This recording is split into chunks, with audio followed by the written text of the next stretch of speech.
You built it. That's the part no one prepares you for, not the building itself. You were ready for that.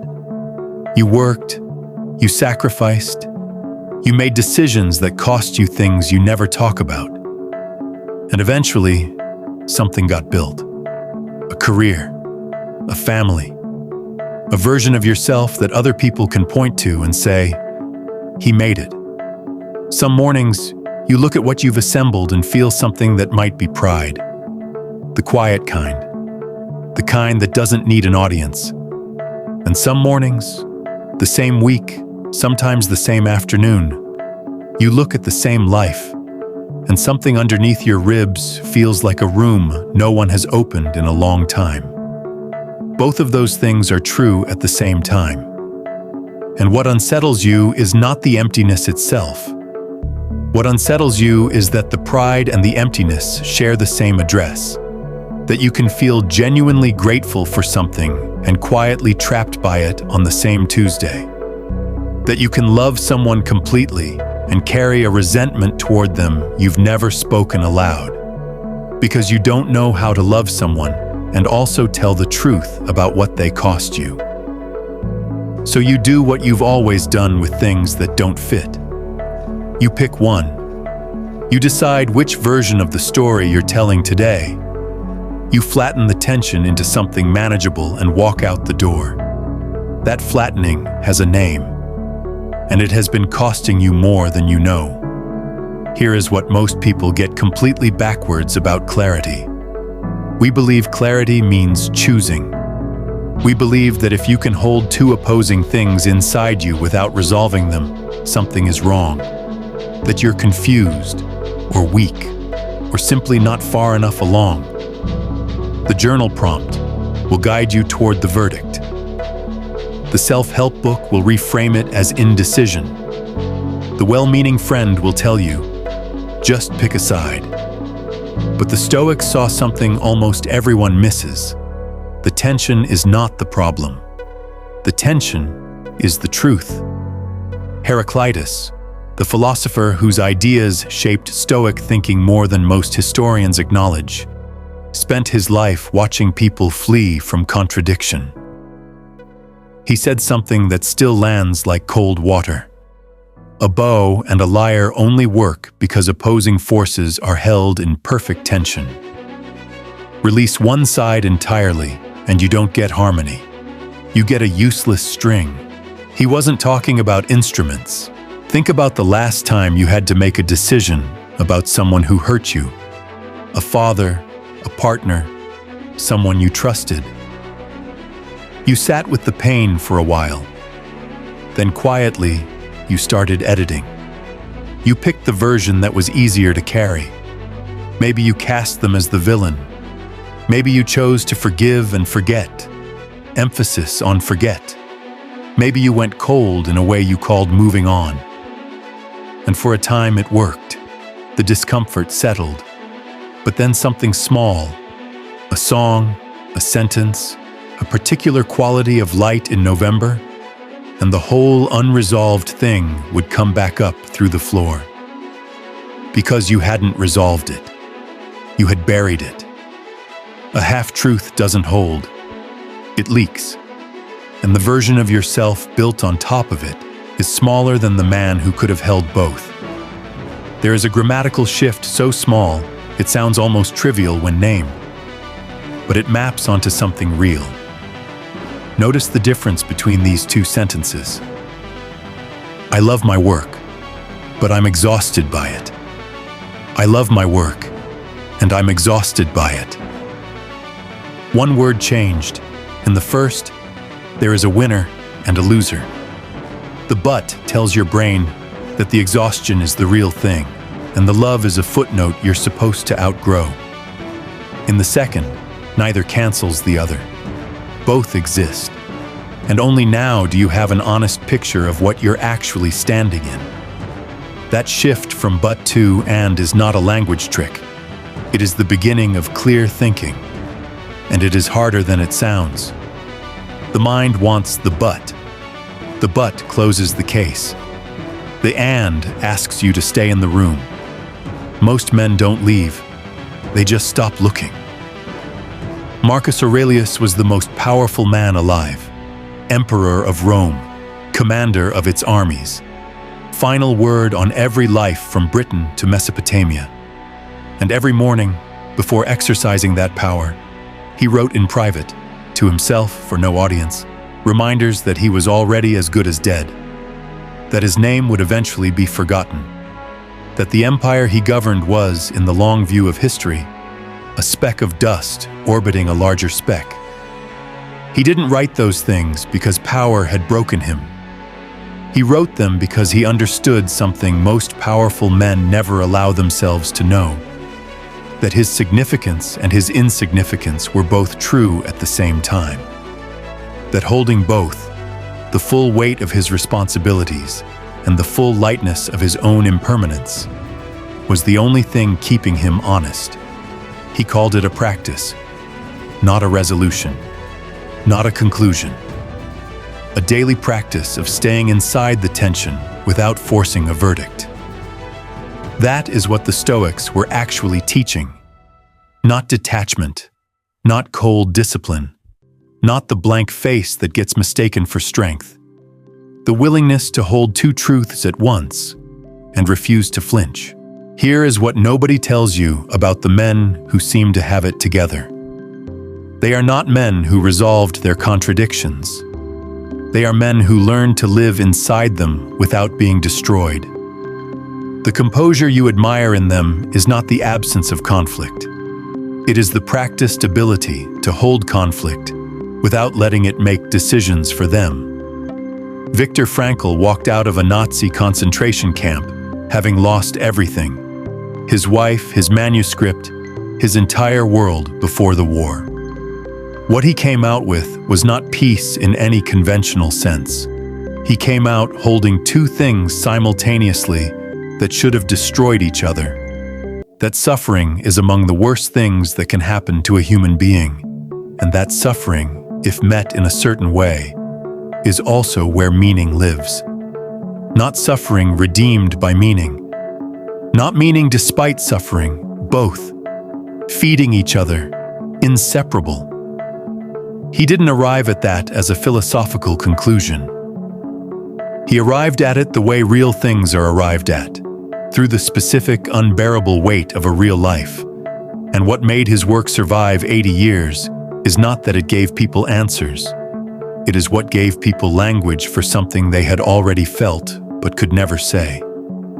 That is what holding paradox actually does. It doesn't give you peace. It gives you precision. And precision, in a life as complicated as the one you are actually living, is worth more than peace. You have carried something for a long time that you have probably never said out loud. Not the big things. Not the grief everyone knows about. The losses that have names and dates and occasions where people brought food. The other thing, the quieter one, the feeling that you have spent years being the person other people needed you to be, and somewhere in doing that, competently, faithfully, without complaint, you lost track of what you actually wanted. Not because anyone took it from you, because you traded it willingly in small increments for things that were real and worth trading for: security, belonging, someone who needed you, and you would do it again. And that is the part that makes no sense. You would make the same choices, and something was lost that you still miss. Both of those things are true. And the reason that particular knot never loosens is that you keep trying to pick it.